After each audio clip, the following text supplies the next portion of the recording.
Salut tout le monde, bienvenue dans cette nouvelle vidéo. Aujourd'hui, on se retrouve pour une vidéo autour d'une de mes franchises préférées, la planète des singes. Et oui, puisque c'est un univers qui me passionne énormément, un univers qui m'avait choqué quand j'étais gamin avec la scène finale du film de 1968, voilà, qui a été incroyable. Ensuite, après, j'ai grandi avec la version de Tim Burton, qui pour moi, la version de Tim Burton est peut-être l'un des plus mauvais Planètes des singes qui existent. Pas le plus mauvais, parce que la version de 1968 a eu 4 films par la suite, et tous ne sont pas excellents. J'entends beaucoup, je vois beaucoup de gens en ce moment sur internet qui disent oui, les premiers films c'était les meilleurs et tout. Alors oui, le tout premier de 1968, il était excellent, mais dans les suites, il y en a, c'est complètement. Bon, moi j'adore parce que c'est la planète des singes, mais t'en as, faut quand même l'avouer, en termes de qualité, c'est pas non plus extraordinaire quoi. En dehors du premier, les autres, il y en a, c'est quand même assez catastrophique. Hein, où t'as moitié de voyage dans le temps, ou je sais plus quoi, à un moment donné, tu dis, ouais, bof, ça part un peu loin. Mais bon, celui de Tim Burton, c'est quand même une grosse déception, hein, quand tu vois un mec comme Tim Burton, hein, qui est un des plus grands réalisateurs qui existent, et qui te fait un film comme il a fait, tu te dis, ouais, c'est un peu dommage. Ensuite, on a eu la trilogie de Matrix, hein, non, si, oui, de Matrix. Et là, c'est West Ball qui fait le dernier. C'est ça. Oula. Film de Matrix que moi, la trilogie, je l'ai adoré. J'ai tellement adoré que quand on a vu La Planète des Singes 2, donc je crois l'affrontement, on adoptait un chat euh, pile au moment où on allait voir le film en 2014. Et du coup, j'ai décidé que le chat il s'appellerait César. Et du coup, depuis, César c'est devenu vraiment mon chat à moi. Et du coup, voilà, mon chat pour l'anecdote s'appelle César grâce au film La planète des singes, que moi j'ai vraiment kiffé comme il n'y a pas. Et à côté, on a ce dernier film, hein, de West Ball. West Ball qui a fait la trilogie des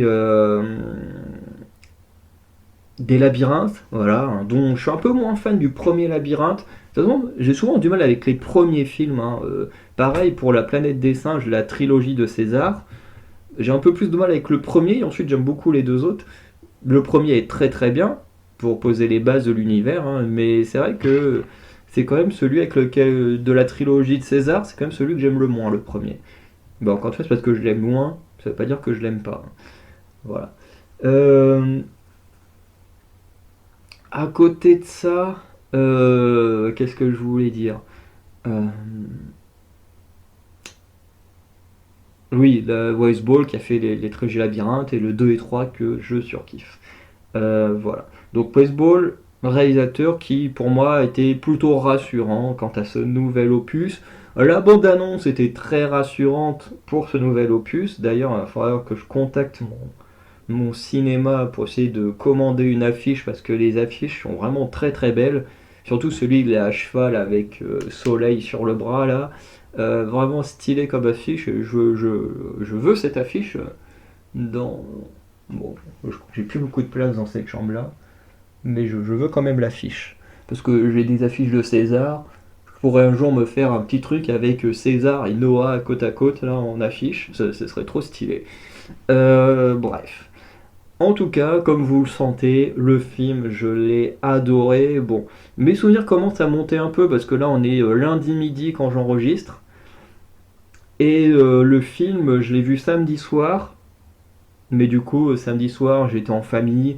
Voilà, pour une fois que je pouvais passer du temps avec ma famille parce que avec leur métier, des fois ils sont là, des fois ils sont au boulot quand je suis là parce qu'ils peuvent travailler 2 jours, 2 week-ends, 2 semaines, la nuit. Bon, mon frère il fait plus les nuits, mais globalement il y a un temps, voilà, Il dormait la journée, la nuit il était au travail, donc on se voyait quasiment pas. D'ailleurs c'est pour ça qu'il est assez peu souvent dans les vidéos, parce que déjà on n'habite pas dans la même ville, avec son boulot qui est très instable, et ben, c'est pas évident de trouver des moments pour tourner. Bref. Euh, En tout cas, que ce soit lui, ma mère ou moi, en tout cas on a tous kiffé le film, hein, voilà. Le mec avec KFC peut pas le dire de lui-même, voilà, parce que bon, bah, on était tous en repos, on préférait profiter d'un moment en famille plutôt que faire des vidéos. Je pense que tout le monde le comprend, même si des gens le comprennent pas, bah tant pis pour vous. Mais voilà, on en a profité, c'était trop bien. Et, euh, et on va revenir sur le film. Déjà, en termes d'effets visuels, c'est excellent. Bah, c'est dans la lignée de la trilogie, hein, parce que le film là est dans la suite de ce qui se passe avec César, puisque du coup, c'est une sorte de suite reboot. Je sais plus comment ils appellent ça dans Scream. Euh, Merde, comment elle appelle ça, l'autre folle là. Ça a un nom précis, ces films-là. En gros, c'est quand tu rebootes l'univers, mais sans le reboot entièrement, en te mettant quand même dans la suite du film de base. Donc en gros, on a la trilogie de César, on se met des générations après, là ils disent plusieurs générations, ça doit être 200, 300 ans après la mort de César, et du coup, on te crée un nouvel univers en gardant les règles et des personnages de base. Bon, surtout César, ici. Et c'est ce qui s'était passé dans Scream aussi, où dans Scream, bah, du coup, d'un moment, on a reboot, on a créé une nouvelle histoire autour d'une nouvelle cible du Ghostface, mais tout en gardant quand même à l'idée que bah, y a toujours Sidney, tout ça qui existe, et qui apparaissent des fois en caméo. Et ces films-là, dans les franchises, ça a un nom précis. Il y en a qui appellent ça des soft reboots parce que bah, on reboot un peu l'univers tout en restant quand même dans l'univers de base. Mais il y a un autre nom que j'ai oublié. Euh, En tout cas, moi j'aime bien l'idée parce que bah, c'est plus facile de rester accroché à l'univers quand on a bien aimé l'univers. En plus, on est très respectueux du matériel de base, de l'univers de base, donc c'est très très bien. Euh, on peut aussi comprendre l'univers, le film, si on n'a pas vu la trilogie de César, donc ça c'est très très très intelligent. C'est-à-dire que à plein de reprises, on va te parler de César, mais tu n'as pas spécialement besoin de connaître l'histoire de César. Tu peux très bien arriver et puis César apparaîtrait comme une sorte de légende auprès des singes, hein, une légende que tous les singes ont entendu parler, et en plus à travers l'histoire, on apprend toutes les histoires autour de César. Donc tout ça, c'est vraiment très très bien. Euh, donc, euh, donc honnêtement, moi je trouve ça très cool que ce soit pas un film qui se concentre uniquement sur les fans de la planète des singes, mais qui se concentre également sur un nouveau public, voilà, qui peut découvrir ce film sans avoir à connaître César. Et ça, c'est très très bien. Voilà. Euh, donc, pour revenir à ce que je disais, les effets visuels, je trouve qu'ils sont très très beaux. On sait que c'est de la CGI, comme la trilogie de César, mais c'est très bien fait. Euh, j'ai vu des vidéos hein, où on voit comment les acteurs et tout ont dû apprendre à se déplacer et tout, à apprendre à marcher comme un singe et tout. J'adore regarder ce genre de vidéos un peu making of. Bon, faut vraiment que le film m'ait plu pour que je regarde des making of, mais là j'aime beaucoup. J'en ai vu quelques-unes et vraiment il y a un travail de fou derrière. Surtout que comme il disait, faut que les acteurs ils restent concentrés à fond parce que s'il y en a un qui reprend son côté naturel d'humain, t'es obligé de tout refaire parce que ça gâche toute la scène. Et tu dis, le travail, il a dû être incroyable. et ça devait être très très dur. Donc franchement, c'est un gros plaisir de voir ça. Parce que le résultat est vraiment très très bon. Surtout que ça fait pas de la CGI à la Hobbit. Genre vraiment dans le Hobbit, tu ressentais beaucoup trop que c'était de la CGI. Là ici, on voit que c'est de la CGI, on le sait, je veux dire, on n'est pas con, tu peux pas y apprivoiser des singes pour qu'ils parlent et qu'ils jouent comme ça. Donc c'est logique que ce soit de la CGI. Mais une CGI qui est bien faite, avec on ressent bien les émotions des singes et tout, et franchement j'adore. Après en termes de costumes, on a des costumes qui sont très stylés. Euh, Surtout les singes avec les masques. J'aime beaucoup les singes avec les masques. Bon, c'est des ordures, mais je trouve qu'ils sont très stylés. Voilà, après il n'y a pas beaucoup plus de costumes que ça, parce que souvent les singes, bah, ils sont, entre guillemets, ils sont à poil. Et puis bon, bah, les humains, on n'en voit pas tant que ça, mais c'est pas choquant le style qu'ils ont. Euh, bon, c'est pas choquant. Voilà, à part, comme disait à un moment donné, j'ai vu un youtubeur qui en parlait, qui disait, par contre, il y a un gros problème, c'est qu'on est dans un truc qui est post-apo, mais t'as que des femmes taillées mannequins là-dedans. Et c'est vrai que c'était déjà le cas en 1968, hein, comme il disait ce youtubeur, mais c'est vrai que dans des mondes post-apo, t'as toujours des femmes ou des hommes très propres, très très beaux. Là, c'est le cas de l'héroïne, ils ont pris la gamine de The Witcher. Euh, Tu dis, bon, ok. Pour normalement, dans les trucs post-apo, hein, t'es pas censé pouvoir te laver, être correct, hein, mais les gens sont quand même toujours canons. C'est toujours un truc très particulier des post-apo. À la limite, Lucie de Fallout, on peut lui pardonner parce qu'elle a vécu dans un bunker où on les a élevés. Bah, ils ont pu grandir dans un environnement propre sans les radiations et tout ça de la surface. Euh, mais c'est vrai que la plupart du temps, et dans les trucs post-apo, les gens ils sont quand même toujours très propres, très beaux. Tu regardes le labyrinthe, hein, notamment, les gens ils sont tous très propres, très beaux, très stylés, toujours bien habillés. Tu dis, bon, ok. Bon, après, c'est pas non plus des gros défauts, mais c'est vrai que c'est toujours marrant à voir. Ensuite, en dehors de ça, la musique est très bonne. Encore une fois, je suis assez d'accord avec le youtubeur que j'avais vu, je sais plus comment il s'appelle. Je crois que c'est Plot Time, je crois que ça doit être ça. Qui paraît que la musique est très bonne, mais pas mémorable. Et en fait, je suis assez d'accord, dans le sens où, quand t'es dans le film, la musique, elle t'embarque et tout, dans les scènes, c'est incroyable. Mais c'est vrai que, une fois que t'es sorti du film, bah, tu te souviens des images, des visuels et tout, mais bah, c'est vrai que le film en lui-même, enfin la musique en elle-même, bah, tu t'en souviens plus. Ça c'est un peu dommage. Parce que la musique est vraiment très bonne sur le coup, et après, ben voilà, c'est foutu, tu n'as plus rien en tête, et c'est un peu dommage. Et du coup, en dehors de ça, bah, il reste plus que l'histoire à parler. Et l'histoire, bah, c'est génial. Déjà, on découvre qu'il y a plusieurs tribus de singes. Donc on découvre le héros Noah qui lui vit dans cette tribu de singes. Donc je vais pas spoiler ici, hein, vous inquiétez pas. Je vais essayer de ne pas spoiler. Il y a peut-être un détail que je donnerai en fin de vidéo où je vais faire une petite partie spoiler et puis je mettrai un écran. De toute façon, je pense qu'il y aura un chapitrage juste pour la partie spoiler, comme ça vous pourrez la sauter facilement.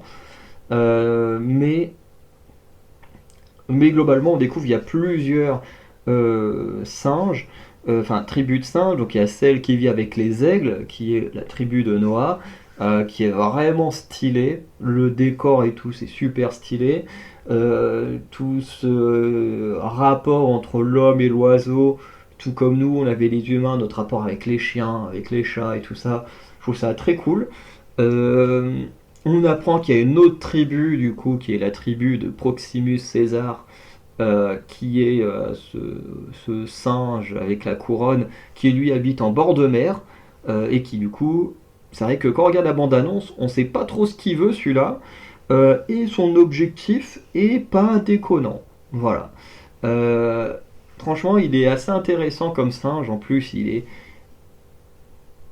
trouve qu'il est assez imposant, assez terrifiant, pour un chimpanzé. Enfin, oui, pour un chimpanzé. Enfin, ça a l'air d'être une chair d'un chimpanzé en tout cas. Un peu plus grand que la Norman. Mais bon, après, je m'y connais pas non plus en singe. Je connais quand même quelques races de singes, mais je connais pas tous non plus. Mais c'est vrai qu'il est terrifiant.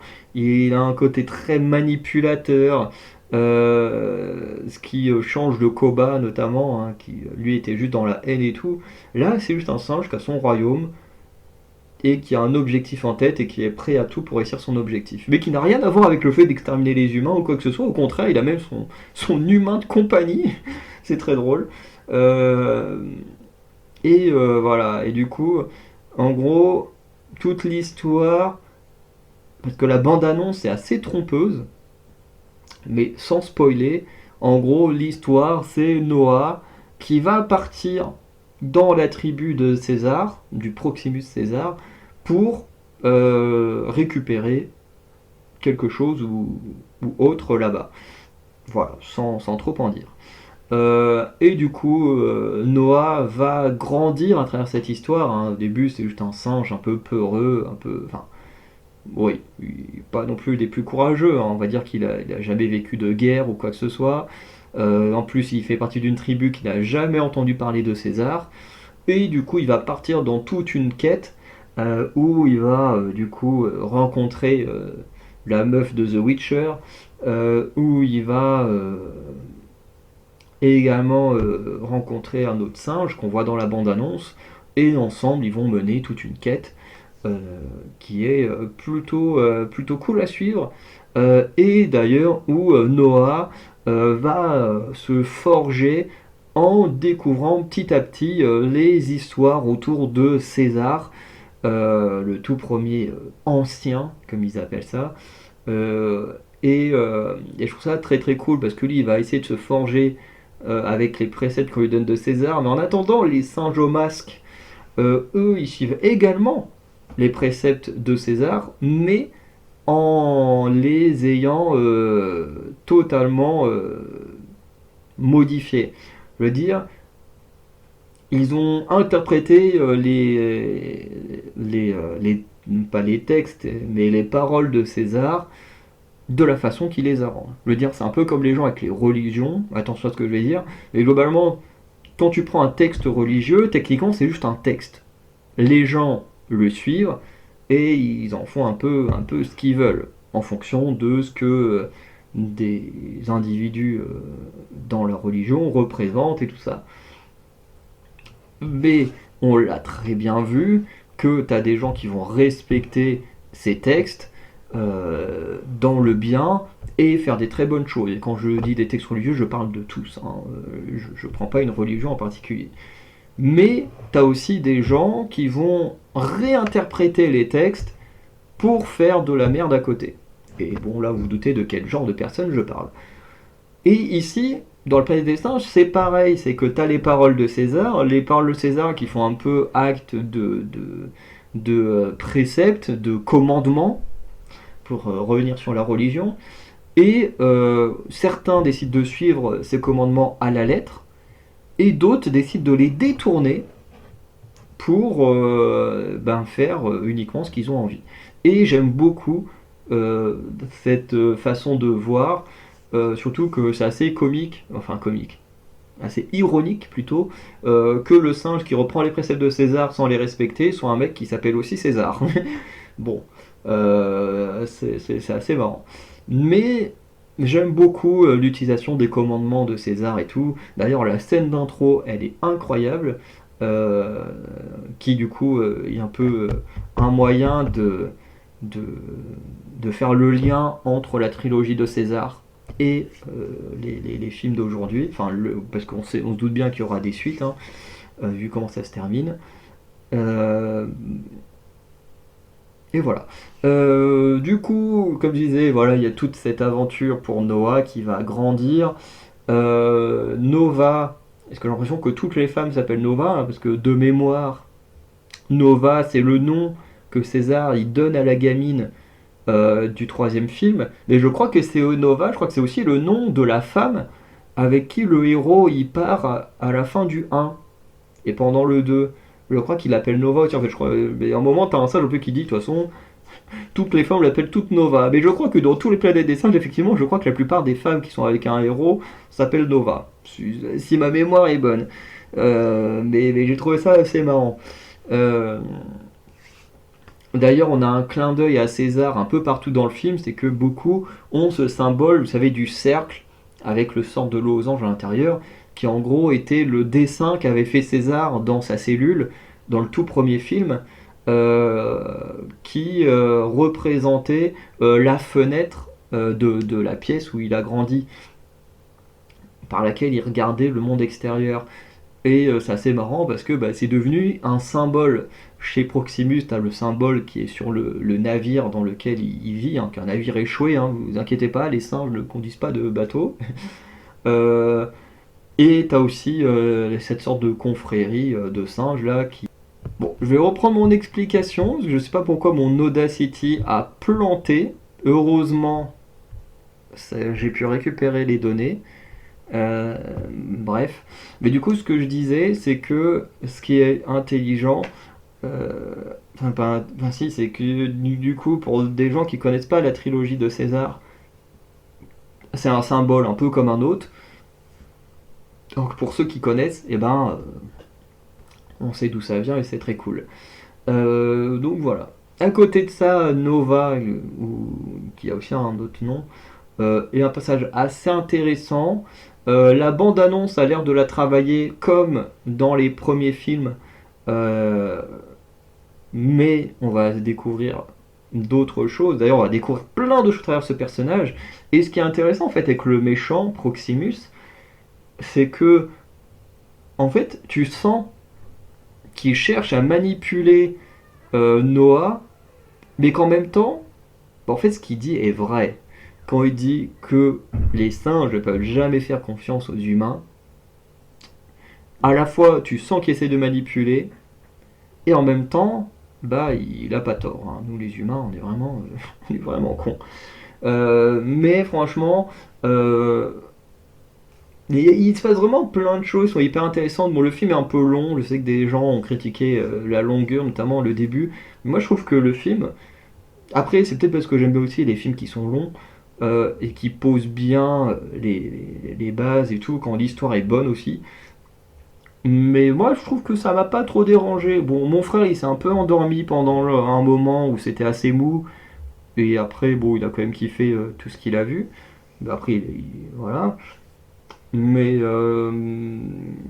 mais moi, je trouvais que ça allait. Moi, je suis resté quasiment 2 heures immobile, à part 2-3 fois pour boire un peu. Mais j'avoue que je suis resté quasiment 2 heures immobile devant mon écran tellement j'étais à fond dedans. Donc voilà. Bon après je peux pas trop rentrer dans les spoils, hein, parce que le film ça fait moins d'une semaine qu'il est sorti au moment où j'enregistre. Je sais pas encore quand est-ce que je vais publier la vidéo, mais quand je vais la sortir ça fera à peine une semaine à mon avis que le film est sorti, donc je peux pas me permettre de trop rentrer dans les détails. Pourtant j'en ai tellement envie, tellement j'ai kiffé ce film.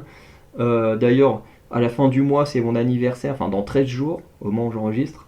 Euh, c'est mon anniversaire, donc je sais que j'aurai une place gratos au, au cinéma. Et franchement, je crois que il y a des grandes chances que je retourne voir la planète des singes.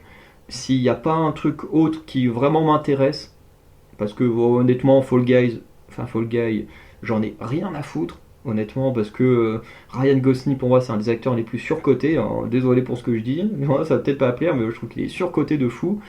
Euh, Après, j'aime bien Emily Blunt, mais sans plus. Et le propos du film m'intéresse pas des masses. Donc, je pense pas que j'irai voir Fall Guy.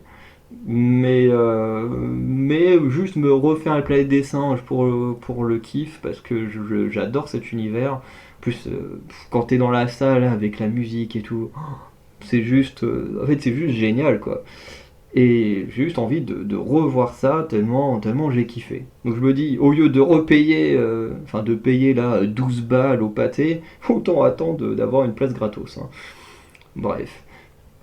Je vais rapidement venir sur ma partie spoil et je vais conclure la vidéo. Alors pour la partie spoil, ce que je trouve un peu dommage, C'est le fait que Proximus César meurt dès le premier film. Voilà. Ça, je trouve ça très dommage parce que je trouve que c'est un personnage qui est très charismatique, qui est assez effrayant, qui est très intéressant. Mais pourtant, le fait qu'on s'en débarrasse dès le premier film, je trouve ça dommage.